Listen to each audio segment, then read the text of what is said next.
बिस्मिल्लाहिर्रहमानिर्रहीम। मेरे चैनल पर खुश आमदीद। कहानी सुनने से पहले मेरे चैनल को सब्सक्राइब कर दें और बेल आइकन को भी प्रेस कर दें ताकि आने वाली नई कहानियाँ सबसे पहले आपको मिलें। चले कहानी शुरू करते हैं। एक बादशाह की सिर्फ एक ही बेटी थी। वो बहुत जिद्दी थी। एक रोज सुबह के वक्त वो टहलने के लिए बाग में गई तो इसने फूलों पर शबनम के कतरे चमकते हुए देखे। शबनम के ये कतरे इन हीरों से ज्यादा चमकदार और खूबसूरत थे जो शहजादी के पास थे।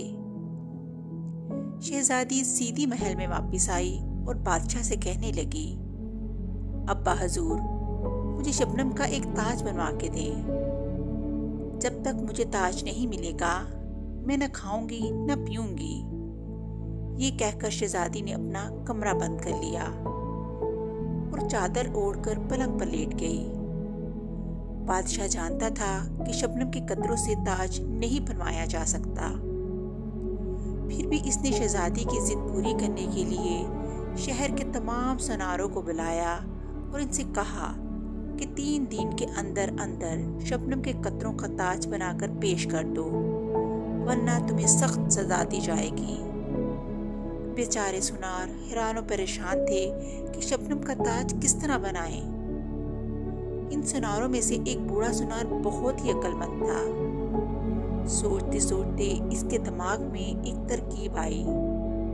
वो दूसरे दिन सुबह को महल के दरवाजे पर पहुंच गया और सिपाहियों से कहा कि शहजादी का ताज बनाने आया हूँ। सिपाही इसे शहजादी के पास ले गए।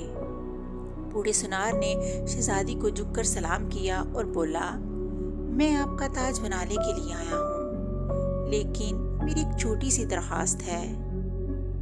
कहो, क्या कहना चाहते हो? शहजादी ने कहा। सुनार बोला, आप बाग में चलकर मुझे शबनम के कतरे दे दें जिनका आप ताज बनवाना चाहती हैं। जो कतरे आप मुझे पसंद कर देंगी मैं इनको ही फौरन ताज में परो दूंगा। शहजादी सुनार के साथ बाग में चली गई। फूलों और पत्तों पर शबनम के कतरे जगमगा रहे थे, लेकिन शहजादी ने जिस कतरे को भी छुआ वो इसकी उंगलियों पर पानी बनकर बह गया।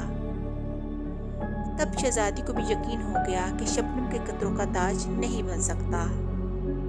शहजादी ने कसियानी होकर बूढ़े सुनार से माफी मांगी और अहद किया कि अब वो कभी किसी से जिद नहीं करेगी।